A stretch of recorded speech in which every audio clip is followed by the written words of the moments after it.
ঘুম থেকে উঠে সোজা রান্নাঘর, মানে রান্নাঘরটার দিকে রাস্তাটা আমার ঠিকঠাক আছে। মানে ঘুম থেকে উঠে সোজা বাথরুমে না ঢুকে আগে রান্নাঘরে আসবো, রান্নাঘরে এসে করে বাসন টাসন ধুবো, ধোয়াধুয়ি করে ব্রাশ ট্রাশ করে, মানে কাজের চাপে না আমি না টয়লেট করতে পটি করতেও ভুলে যাই কাজের চাপে। তাহলে বুঝে রেখেছো কত পরিমাণে কাজ থাকে সকালবেলা ঘুম থেকে উঠে। তাই সকালবেলা বাসি কাজ সমস্ত কিছু করে নিয়ে করে এরপর আমি রান্না বসিয়েছি। আর আজকে বৃষ্টি পড়ছে, খিচুড়ি করতাম কিন্তু খিচুড়ির সরঞ্জাম নেই। আর ওই যে ভাত বসেছে দেখতে পেয়েছো, আমরা অল্প ভাত খাই, তাই ছোটো হাঁড়িতে অল্প করে ভাত বসাই, ঠিক আছে। অল্প ভাত খাই এই কারণে আমি প্রচুর মোটা হয়ে যাচ্ছি, যে কারণে বলে যে ভাত কম খেলে নাকি মোটা হয় না খুব একটা, ঠিক আছে। আগে কিন্তু আমি বেশ ভালো চেহারা, মানে আগে আগে ফিগারটা বেশ ভালো ছিল, পাতলা চিপচিপে ছিল, কিন্তু বেবি হওয়ার পরে একটু আমি মোটা সোটা হয়ে গেছি। তো যাই হোক, তো এবারে এই পুঁই কুমড়োর তরকারি করব। কালকে আমি খিচুড়ি করেছি, কাল বৃষ্টি হয়নি। আর আজ দেখো আমি খিচুড়ি করবো না, তাছাড়া খিচুড়ির সরঞ্জামও নেই, যা ছিল আমি কালকে রান্না করে নিয়েছি। আর আজকে দেখো হুড়মুড়িয়ে বৃষ্টিটা পড়েছে।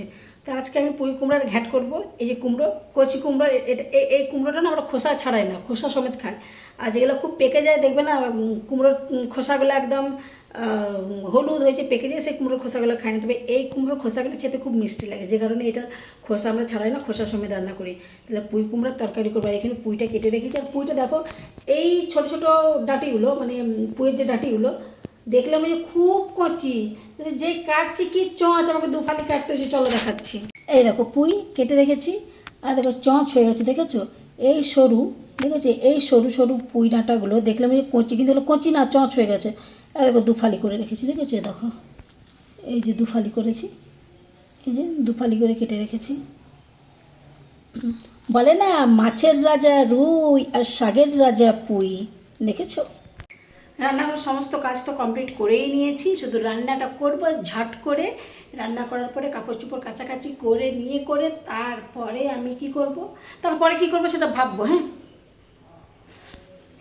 কী করবো সেটাও ভাবতে হচ্ছে না গো, প্রচুর কাজ, ভাবতে টাইম লাগে না, কাজগুলো আপসে চলে আসে গড়িয়ে গড়িয়ে আমার কাছে। চলো এবারে পুঁই কুমড়ার তরকারিটা করে নিই, ঠিক আছে। পুঁই কুমড়ার তরকারি এখন বসিয়ে দিয়েছি।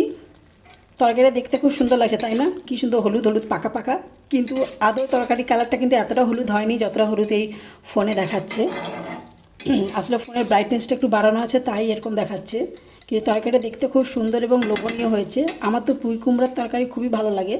আমি তরকারি বলি না, আমি ঘ্যাঁট বলি। তো জানি না তোমরা কি বলো, অবশ্যই তোমরাও ঘ্যাঁট বলবে। তো আমরা ঘ্যাঁটই বলি, সমস্ত কিছু দিয়ে বসিয়েছি তো তাই এটাকে ঘ্যাঁট বলি। তো অনেকে আছে মশলা টশলা কষে করে হয়তো তরকারিগুলো দেয়, তারপরে নাড়ানাড়ি করে জল দিয়ে ঢেকে দেয়। আমি সেরকমভাবে করি না।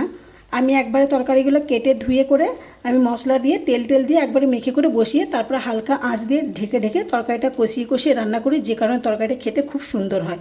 তোমরাও এভাবে রান্না করে দেখবে, দেখবে খেতে খুব সুন্দর লাগবে তরকারিটা। চলো এবার তরকারিটা এবার আস্তে আস্তে হতে থাকুক, তখন আমি পরে বাদ বাকি কাজগুলো করে নিই। তো তরকারি যে হয়ে যাবে আবার তখন তোমাদের দেখাবো, ঠিক আছে? চলো এবার বাকি কাজগুলো করে নিই। বাকি কাজ বলতে এখন এতগুলো কাজ করলাম। এই যে বিছানাটা গুছিয়েছি, বিছানাটা এলোমেলো সবসময় থাকে, বিছানার ওপর খেলনা টেলনা হেন তেন প্যাম্পাস ট্যাম্পাস হাবি টাবি ভর্তি থাকে। মানে বিছানাটা একদিক থেকে বলতে গেলে একটা সমস্ত জিনিস রাখার একটা জায়গা হয়ে গেছে বিছানাটা, ঠিক আছে। তো আমাদের পুচকে এগুলো করে সমস্ত জিনিস এনে বিছানার মধ্যে তুলে দিবে। তো বিছানাটা ধীরে ধীরে পরিষ্কার করে গুছিয়ে রেখেছি, বিছানাটা ওদের কাপড় চোপড় গুছিয়ে রেখেছি, যেটা আমার দৈনন্দিন কাজ, কাপড় গোছানো বিছানা ছাড়া এগুলো দৈনন্দিন কাজ। তো পুচকি ওর বাবার সঙ্গে একটু ঘুরতে গেছে, সেই ফাঁকে তাড়াতাড়ি কাজগুলো কমপ্লিট করে নিলাম।